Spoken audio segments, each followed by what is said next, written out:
A 7.24 magnitude earthquake just hit the Japanese coast, triggering immediate tsunami warnings. Millions of people are now bracing for incoming waves as the Pacific coastline faces a direct threat. The situation remains critical for coastal communities. Japan sits on the Ring of Fire, the world's most active tectonic boundary. For decades, Japanese residents have lived with constant awareness, knowing the ground beneath them can shift suddenly. This geological reality shapes every aspect of life across the archipelago.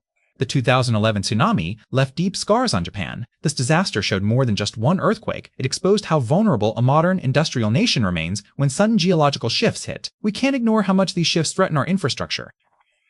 A 7.24 magnitude earthquake threatens coastal infrastructure, local economies, and residents directly. Without the Japan Meteorological Agency's precise warnings, these coastal communities would face total chaos. The agency's alerts are the primary defense against the immediate destruction following such a massive seismic event. The earthquake hit hard on a Monday afternoon, causing significant tremors across the region. The United States Geological Survey reported the epicenter was located about 100 kilometers east-northeast of Miyako.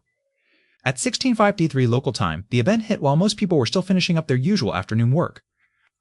The earthquake hit with a 7.24 magnitude. At 35 kilometers deep, the epicenter was shallow enough to send energy rippling across the entire ocean floor, affecting much larger areas than a deeper tremor would.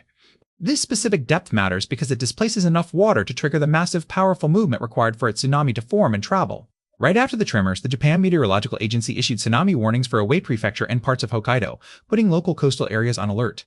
Endeavors, you have to move fast. When a tsunami hits, you often have only a few minutes to get to high ground safely.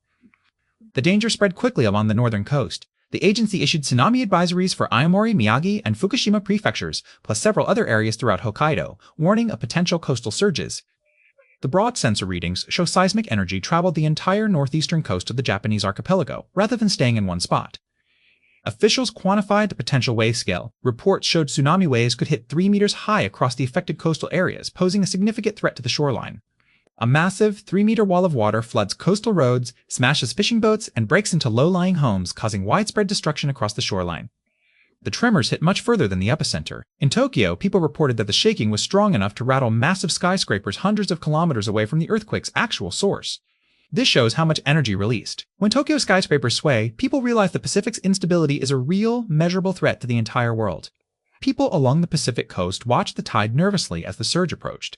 The earthquake, centered in the deep Pacific, sent actual tremors through every coastal town and fishing village.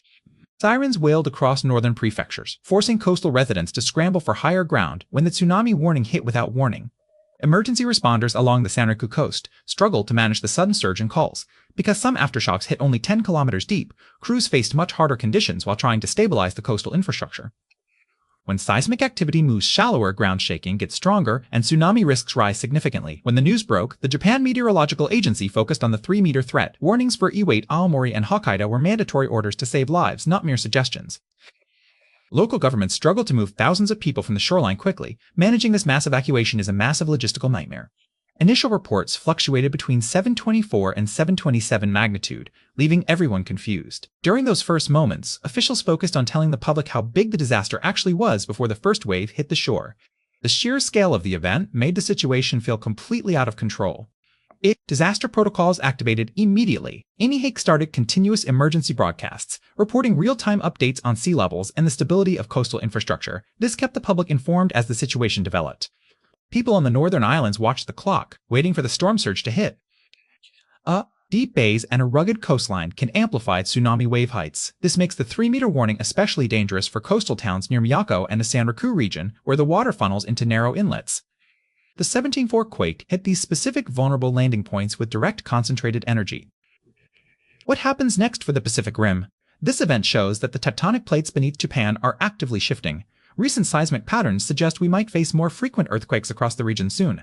We need to watch these movements closely to understand the actual risk to coastal stability. Global geological agencies must track this 7.4 magnitude event. It signals much larger seismic shifts. The economic fallout would be massive. Japan's northern coast supports essential fishing fleets and local supply chains. A major tsunami or broken coastal infrastructure would likely halt maritime trade and destabilize the regional economy for several months. We also have to watch for aftershocks. They often cause as much damage as the initial quake. Even by Dian, keep a cold. This event tests Japan's disaster preparedness. The warning systems worked, but the 3-meter surge puts real pressure on power grids and transport networks, forcing engineers to manage sudden, massive infrastructure strain. If the critical infrastructure holds, their engineering works. If it fails, we face a massive humanitarian crisis unlike anything seen in recent history, threatening millions of lives. Japan's situation is changing as the ocean threat persists. We are tracking new seismic data and tsunami height reports as they arrive from the Japan Meteorological Agency to see what happens next. Subscribe and turn on notifications to track how massive geological shifts change global geopolitics. Tell me what you think about recent Pacific seismic activity in the comments below. I'll see you in the next one. Stay safe.